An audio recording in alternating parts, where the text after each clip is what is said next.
Goeiedag, good day, fellow South Africans and citizens of the world. And I just keep on laboring the same point, but I just want everybody to know who was the first to make this point absolutely clear. Yeah, it was Loving Life Channel. This lockdown is a complete farce, a waste of time. And the figures are proving it. You know, in Australia, the curve did that, and then they had the lockdown, did that, and now it's completely level and it's starting to go down. Guess what's happened to South Africa, since they went into lockdown just a few days after Australia? Well, like normal, the curve went up slightly, but guess what it's still doing? It's going like this, increasing.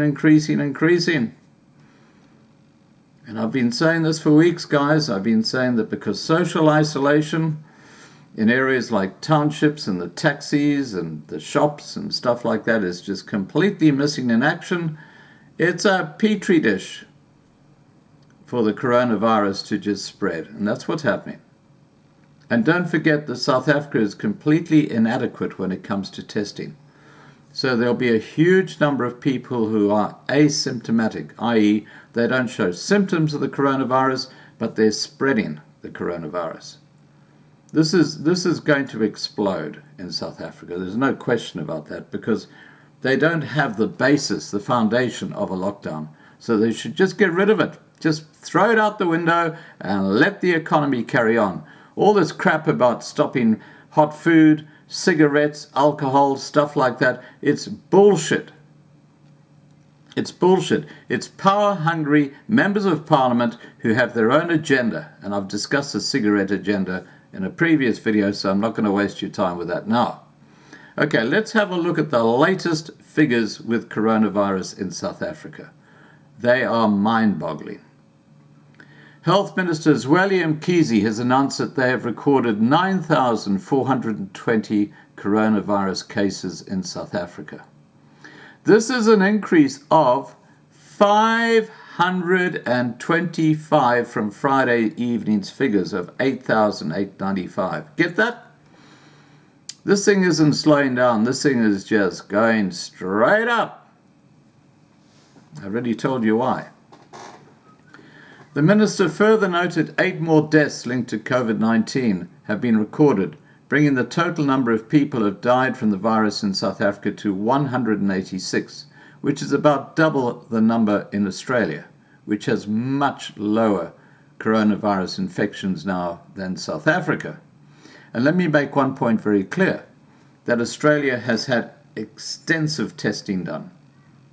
You know, a large percentage of the population in Australia has been tested for the coronavirus. Compare that to South Africa, where it's not even 1%. 7 of the new deaths occurred in the Western Cape, the province with the highest number of infections.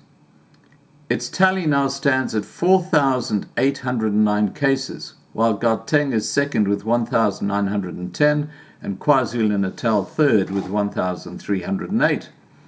The total number of tests has increased to 324,079, up by 16,327 from yesterday. The Gauteng government on Friday released the latest COVID-19 statistics for the province. The figures revealed that the active number of COVID-19 cases was stabilizing. As of Thursday, a total of 1,804 cases have been recorded in the province, with 15 deaths confirmed. Now, I just need to say this. They claim it's stabilizing. You know why it's stabilizing?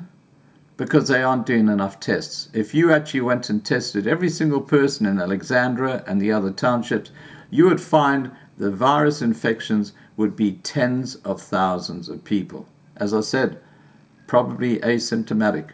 It's only when someone is actually critical, they're identified as COVID-19, then it goes onto the list.